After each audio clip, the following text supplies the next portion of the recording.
I've been listening to you for 12 years, I think. And every time I hear something new, even when I listen to the same CD, which to me is the indicator that it is truth. It is an indicator. It's an indicator of something even more important than that. Of course it's true. But it's an indicator. When you keep hearing more things, it means you are coming more and more into your full realization of who you are. We are just going to talk briefly, and then we want to hear from you. No, I want to hear from you. That's what I'm here. But one of the things that we have been saying to you lately is that once you get into that receiving mode and the vibration turns to a thought, you have to be ready before you can receive that thought. But once you receive that thought, then you're ready to be ready, to be ready, to be ready. Many of you probably all have a story about how you got here. For Esther, Jerry and Esther were business people, and they were far away from any of this woo-woo, metaphysical mumbo-jumbo. In fact, a woman came up to Jerry one day and said, "I can see your aura," and he made sure he never got close to her again. That was just weird. And then one day, Jerry is in a library. Now, Jerry had been reading for many years and teaching from it, Think and Grow Rich. And so reading that book got him ready. And as he introduced it to Esther, it helped her to be ready. And then one day, he was in a library. We're just giving you the very big peak readiness moments. He was in a library, and he looked up and he saw a book called Seth Speaks. It was written by Jane Roberts, and he felt such an impulse. He took that book and he brought it home and he began reading it, and it had a terrible picture by Esther's perspective of Jane on the back of the book. And so Esther was not ready. She was not ready. But Jerry was ready. And so Jerry read the book, and Esther was not ready. And she said, "You can read that book, but don't read it when I'm around, all right? And I'm always around, so Jerry would get up early in the morning when Esther was not so around and read the book, and then he would find something that he thought would resonate with Esther because it had resonated with him. And so he would read this little bit to Esther, and she would feel resonance with it.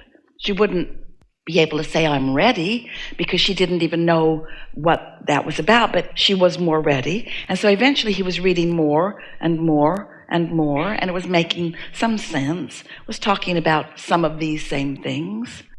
And then one day, a friend came to them, a friend that they knew from business, and they said, "We have a recording we'd like you to hear." And they said, "Well, what is it?" And they said, "Well, it's channeled." Well, Esther was not ready for that, but they eventually put it in, and this woman was coming through Phoenix, and they could set a time aside. In other words, ready, to be ready, to be ready. During that conversation, this woman encouraged them to meditate. Meditate, how weird is that? Esther was not ready to meditate. She thought of people at the airport standing around on one foot with their hand out. That's what meditation would lead to, she was sure. I'll be oming in the airport and begging for money. What do you mean meditate? Well, sit in a quiet room and wear comfortable clothing and focus upon your breathing. And when your mind wanders, and it will, focus back on the thought. Well, Esther was ready for that. In other words, ready, to be ready, to be ready, to be ready.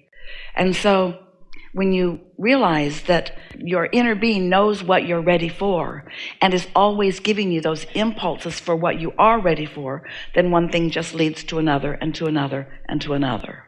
Well, that's perfect, because my question is about working with 30 people in a room who are at varying stages of ready, yes. And probably the dominant vibration is not ready on some level. And yet they're there. And yet they're there. So they are asking, and that asking does cause there to be some readiness. We're not just talking about those of you, and there are a lot of you who are teaching others, because having a sensitivity to their readiness is a good thing. But it's only important that you pay attention to your own readiness, because when you are open to this energy, then what you receive will be just right for what's going on there. Say you're in a room with 30 people. Is that what you said? Mm-hmm. And as you say, are at various stages of readiness. But you are really tuned in, tapped in, turned on.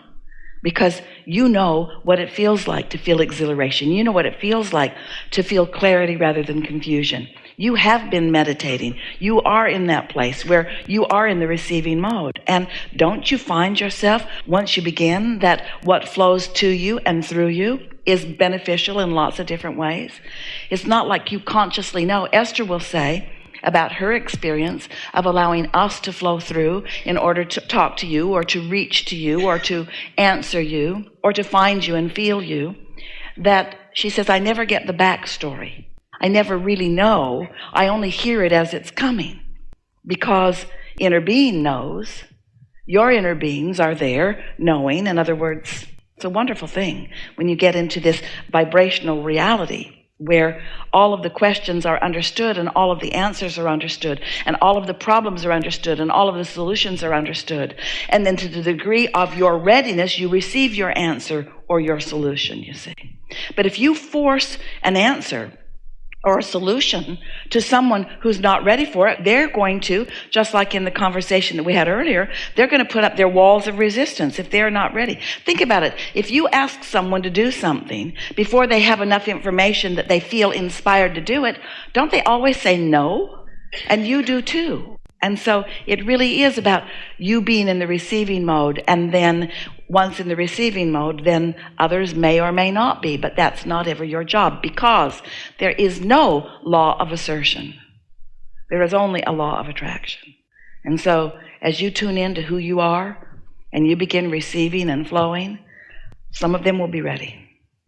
I am getting a lot of guidance in my meditation on exercises and questions and things. I'm listening to that. And I guess why I'm here and why I wanted coaching from Infinite Intelligence is, we like those words, and you're all being coached from Infinite Intelligence. That's why we ask you to be in the receiving mode, so you can hear the coaching. Because it's moment by moment.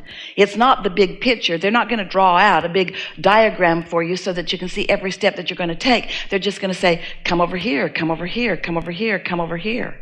You see, when you're ready to be ready to be ready to be ready, meaning you're here and satisfied, and then here and satisfied, and then here and satisfied. This is the formula for happily ever after.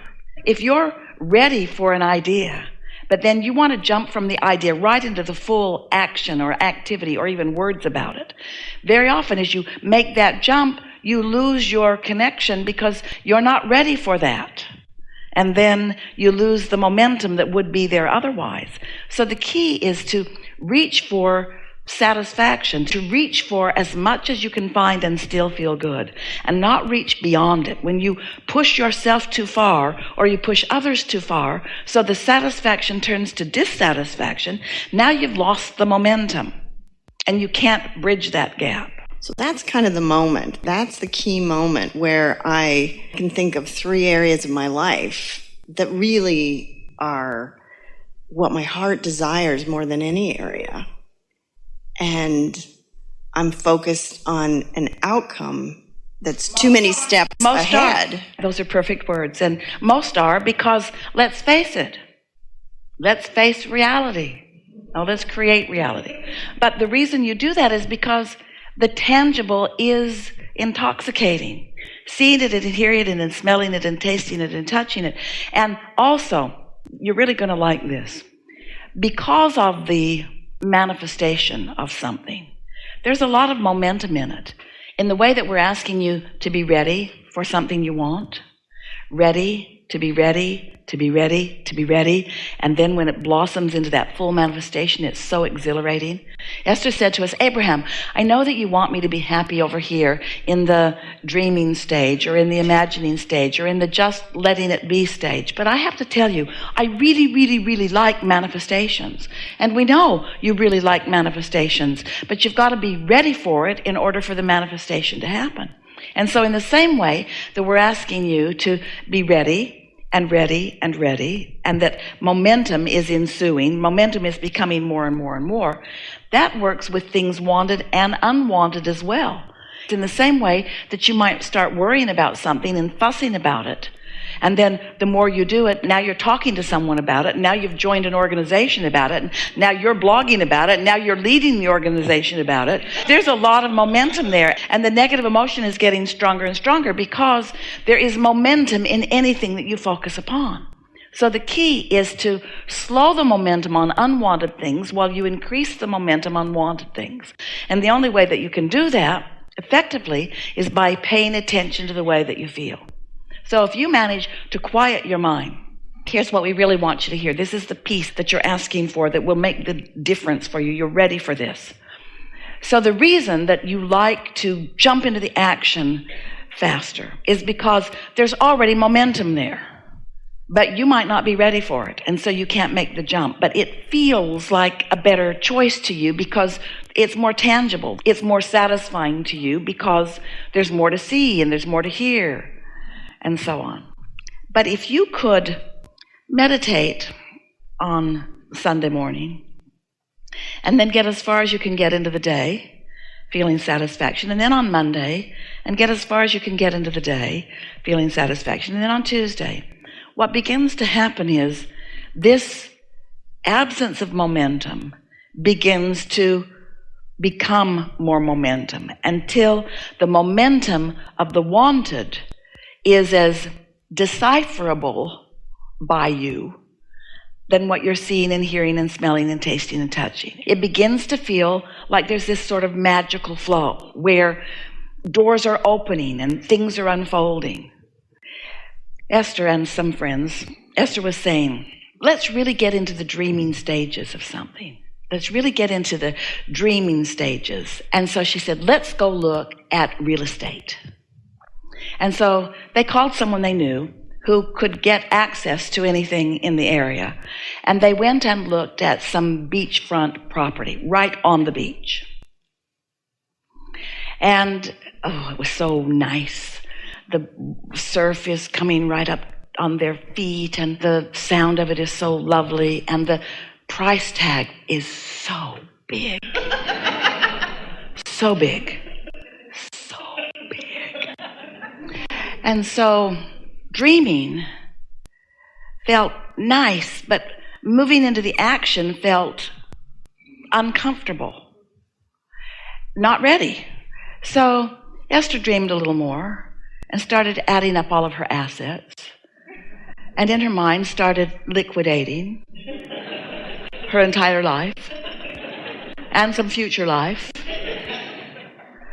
And she managed to take that good feeling, energy moving, satisfying thought to a place that did not feel good.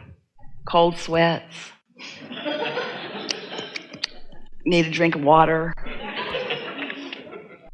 In 24 hours, she went from the happiest girl you've ever known to someone who's worried about money. Because she's not ready to be ready, to be ready, to be ready, to be ready. Even if her inner being can see a path of least resistance to it. She's not ready for whatever it is. In other words, she jumped too far, too fast. You see what we're getting at? So the best way to get ready is to savor and expand really the base of that joy when it's there. You're really touching exactly on it, because savor and satisfied, as you savor the idea of it, as you acknowledge that the beach is there, in other words, they can go put their feet in the water anytime they want to. It is holding yourself as best you can in a place of as most satisfaction as you can, because in satisfaction there is no resistance. Hear it. In satisfaction, even if it's just a dream, there's no resistance. And when there's no resistance, momentum will happen. And the momentum will carry you to any place that you want to be or do or have. There is nothing that is off limits. But when you try to jump too far, we love you so much, introduce resistance into your equation, and you stop the process. And that's all that's ever happening. No one is more entitled to the good stuff than you. When you are savoring, when it feels delicious to you in its current vibrational state, then you are allowing the momentum to continue to increase, and then you're ready for this, and then you're ready for this, and then you're ready for this. And one day, you're signing the check and handing it over and taking ownership of this whatever it is that you think you want to own, or whatever it is.